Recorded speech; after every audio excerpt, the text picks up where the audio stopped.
ஜோதிட அன்பர்களுக்கு வணக்கம். வாழ்க வையகம், வாழ்க வளமுடன். நான் உங்கள் நலம் ஜோதிடர் அஸ்ட்ரோ நாகலிங்கம். இன்றைய தலைப்பு ஜோதிடம் பாடம் 4, கிரகங்களின் வீடுகள். கிரகங்களின் வீடுகளை பற்றி இந்த பதிவில் பார்க்க இருக்கிறோம். நவகிரகங்களை பற்றி ஏற்கனவே பார்த்திருக்கிறோம். மீண்டும் ஒரு முறை ஞாபகப்படுத்திக் கொள்வோம். நவகிரகங்கள் 9.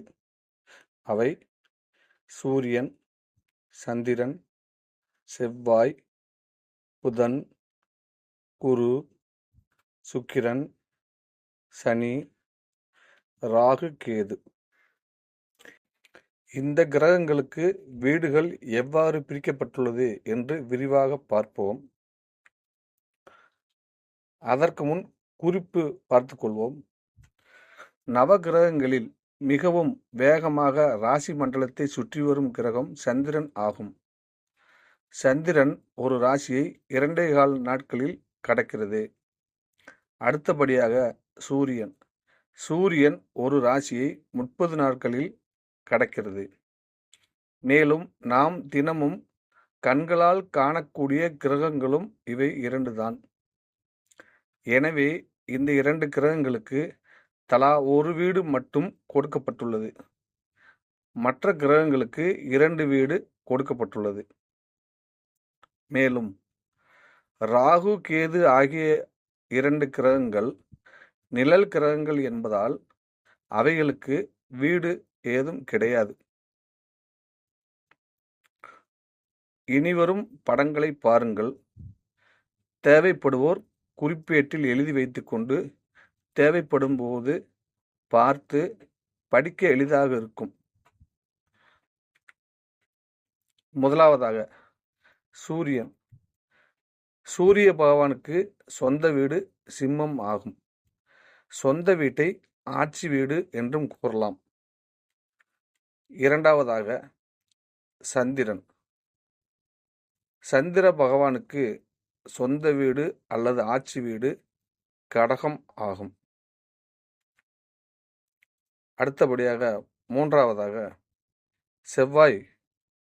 செவ்வாய் பகவானுக்கு சொந்த வீடு அல்லது ஆட்சி வீடு மேசம் மற்றும் விருச்சிகம் ஆகும். அடுத்தபடியாக நான்காவதாக புத பகவான்.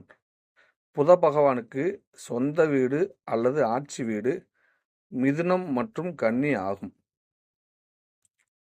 ஐந்தாவதாக குரு பகவான். குரு பகவானுக்கு சொந்த வீடு அல்லது ஆட்சி வீடு தனுசு மற்றும் மீனம் ஆகும்.